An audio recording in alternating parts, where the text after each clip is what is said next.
नमस्कार दोस्तों, स्वागत है आपका शिव साधना तंत्र चैनल में। भगवान महाकाल का आशीर्वाद आप सब पर बना रहे, ऐसी मन में कामना है, प्रभु से प्रार्थना है।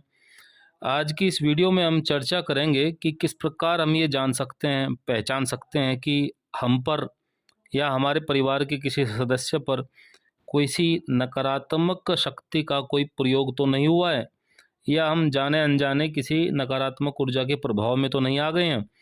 तो कैसे हम इन सब चीज़ों को पहचान सकते हैं, जान सकते हैं, आज उसी बारे में चर्चा करेंगे। परंतु सबसे पहले आप सब लोगों से निवेदन है, विनम्र प्रार्थना है कि चैनल को सब्सक्राइब कीजिए, वीडियो को लाइक कीजिए, ताकि ये अधिक से अधिक व्यक्तियों तक पहुंच सके और वे भी इस जानकारी का लाभ अपने जीवन में उठा सकें। तो आते हैं मुख्य विषय पर कि किस प्रकार हम ये स्वयं जान सकते हैं कि हमारे ऊपर कोई अभिचार कर्म हुआ है या नहीं। अभिचार कर्म से मतलब है कि आपके या आपके ऊपर किसी न किसी नकारात्मक शक्ति का प्रयोग हो चुका है, जिसके फलस्वरूप कोई ना कोई बाधा या व्यवधान आपके जीवन में उत्पन्न हो रही है और जिसका कोई इलाज या इस समस्या का कोई समाधान आपको नहीं मिल पा रहा है। आप समझ ही नहीं पा रहे हैं कि ये हो क्या रहा है।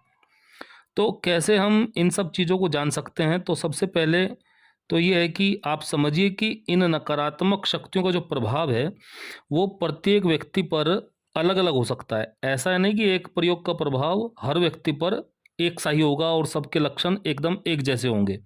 तो पर्सन टू पर्सन, व्यक्ति टू व्यक्ति, सब पर अलग अलग लक्षण कई बार नज़र आते हैं। जैसा कि एक जैसा अनुभव या एक जैसी समस्या सभी के साथ नहीं होती है।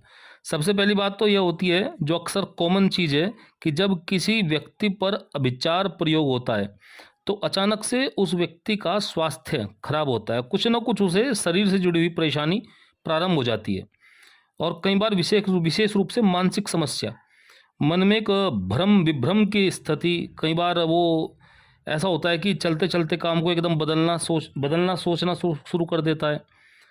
कई बार भ्रम की स्थिति उसके सामने उत्पन्न हो जाती है, जबकि उसका कोई कारण नहीं होता। उसके नज़र एकदम सामने से आप देखेंगे, ऐसा कोई कारण नजर नहीं आता, लेकिन अंदर से वे भ्रमित रहता है।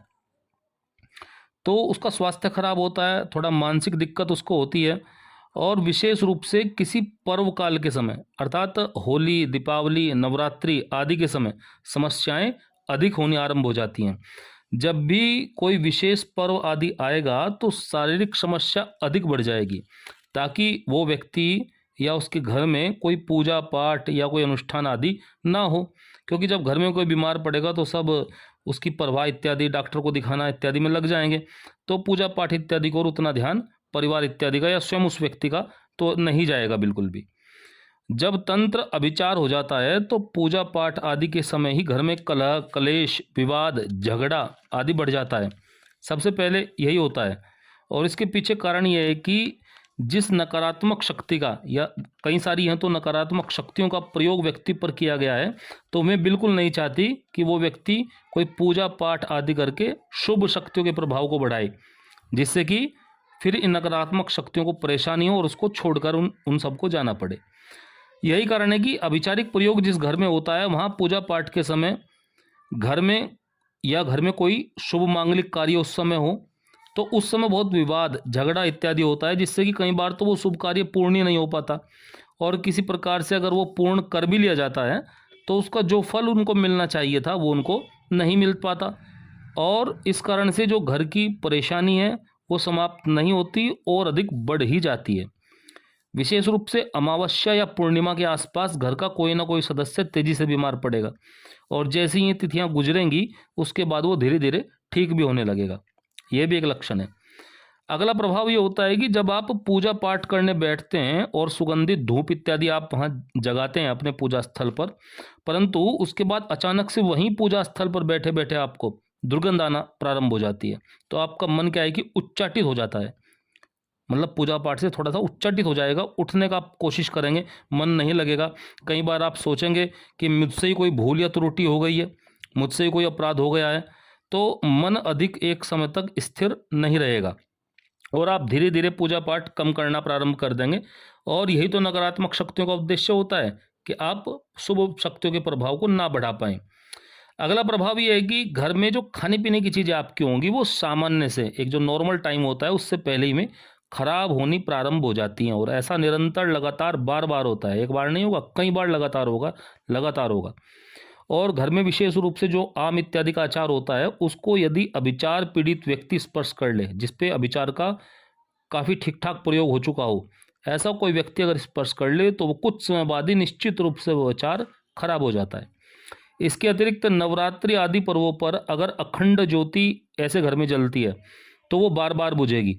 और नवरात्रों का जो संकल्प लिया गया होगा वो किसी भी कारण से, कोई भी कारण हो सकता है, किसी न किसी कारण से खंडित अवश्य होगा। और जो कलश स्थापना आदि हम करते हैं, कलश भी गिरने की घटना मैंने बहुत बार होते हुए देखी है कि कलश गिर जाता है, या जो कलश के ऊपर पत्ते या जो चुंदरी वगैरह हम रखते हैं उसमें आग लगने की घटना। तो इस तरह की घटनाएं बहुत कॉमन होती हैं, क्योंकि कलश में ही सभी देवी देवताओं का आवाहन किया जाता है, और कारण कुछ भी बने तो कलश गिर ही जाता है अधिकतर। और एक बात और है कि जब कोई भारी अभिचारिक प्रयोग हुआ हो तो आपके घर के जो आसपास है वहाँ कुत्तों के रोने की या बिल्लियों के झगड़ने की या रोने की घटनाएं अधिक होने लगेंगी। और इसका टाइम रहेगा आपका विशेष रूप से जब घर में कोई पूजा पाठ कर रहा हो उस समय, या रात्रि को 11 बजे से 3 बजे के बीच में ऐसा अधिकतर होगा। कुत्तों का थोड़ा झुंड सा आपस में लड़ेगा, रोएगा, या बिल्लियों में ऐसा होगा। तो ऐसी घटनाएं भारी तंत्र प्रयोग के समय होती हैं अधिकतर। कई बार ऐसा होता है कि रात्रि में कुछ बहुत भारी वस्तु आपके सीने पर बैठी है, आपको ऐसा लगेगा, या कोई आपका गला दबा रहा है, सांस लेने में परेशानी हो रही है। और कई बार हम चाहकर भी अपने हाथ पैर नहीं हिला पाते और फिर अचानक हम झटके से उठ जाते हैं। और ऐसा लगता है कि कई बार रात्रि में आपको किसी ने आवाज़ लगाई और वो आवाज़ आपके घर का कोई सदस्य, भाई बहन, माता इत्यादि, पत्नी इत्यादि आपको बुला रहा हो, और जब आप चेक करने जाएं, देखने जाएं, तो मालूम पड़े कि ऐसा कुछ भी नहीं है। तो ये एक पक्का लक्षण है तीव्र अभिचारिक प्रयोग का। इसके बाद यदि आपके घर में कोई पालतू पशु है और वो बिल्कुल ठीक है, स्वस्थ है, परंतु अचानक से वो बीमार पड़े और 2 या 3 दिन के अंदर ही वो मर जाए, तो समझ लीजिए यह भी एक तंत्र प्रयोग का एक पक्का कारक है, लक्षण है। और विशेष रूप से गायें आदि के साथ यदि बार बार कुछ दिक्कत परेशानी चल रही है तो ये एक गंभीर लक्षण है, क्योंकि जो दूध देने वाले पशु हैं वे विशेष रूप से अधिक संवेदनशील होते हैं। और विशेष रूप से इसमें बात करूँ तो गाय की वो अधिक संवेदनशील होती है। और एक और कॉमन लक्षण है, घर में जो तुलसी, शमी, अपराजिता के पौधे होते हैं वो नहीं लगेंगे, या लगे होंगे तो हमें सूख जाएंगे। और एक और पौधा है, यदि वो घर में लगा हो, यानी कि आपका सफ़ेद गुड़हल, वो अगर घर में आपके लगाया और उस पर पुष्प इत्यादि हैं, तो तंत्र प्रयोग होने के बाद में पुष्प तो उस पर लगेंगे ही नहीं, और वो पौधा भी मुरझा जाएगा, धीरे धीरे खत्म होना आरंभ हो जाएगा। और यदि आपने कोई पवित्र माला इत्यादि अपने गुरु के द्वारा दी हुई, या किसी विशेष धार्मिक सिद्धपीठ आदि से ली हुई कोई आपने अगर माला इत्यादि धारण की हुई हो, तो अभिचार के समय वो अवश्य ही टूटती है। और कई बार तो रुद्राक्ष भी 2 टुकड़े हो जाता है तंत्र प्रयोग के समय, मारण प्रयोग जब अधिकतर होता है। तो पूजा के समय, और एक और लक्षण मैं दोबारा फिर आपको बता दूं, पूजा पाठ के समय बार बार मन आपका ना लगना, जबकि पहले ठीक ठाक था, अचानक से ऐसा हुआ कुछ दिनों से, कुछ समय बाद, यानी कि जब आप पर तंत्र प्रयोग हुआ उस समय मन ना लगना, और मन का उच्चाटित होना, लगे कि बस जल्दी से ये सब चीज़ खत्म करें और उठ जाएं, तो ये भी एक पक्का कारक है, उच्चाटित होना मन का। शुभ शक्तियों को जगाने में आप असमर्थ रहेंगे। तो इन सभी लक्षणों से आपको ये समझना चाहिए कि आप पर या आपके परिवार पर तंत्र प्रयोग हो चुका है, और आपको सावधान हो जाना चाहिए और समय रहते कोई उपाय कर लेने चाहिए। कुछ उपाय मैंने इस चैनल पर अपने दिए हुए हैं, और कुछ उपाय आने वाली वीडियो में भी आपको दिए जाएंगे, क्योंकि एक बार समस्या अगर बहुत गंभीर हो जाती है तो इसका फिर कोई निदान होना बहुत सरल नहीं रहता, बहुत कठिन हो जाता है। अगर शुरुआत में, आरंभ में इस चीज़ को पकड़ लिया जाए तो उस समय फिर भी हम काफ़ी सरलता से थोड़ी मेहनत करके इस चीज़ को हटा सकते हैं। तो इसी के साथ आप सबको नमस्कार दोस्तों, मिलते हैं अगली वीडियो में। हर हर महादेव।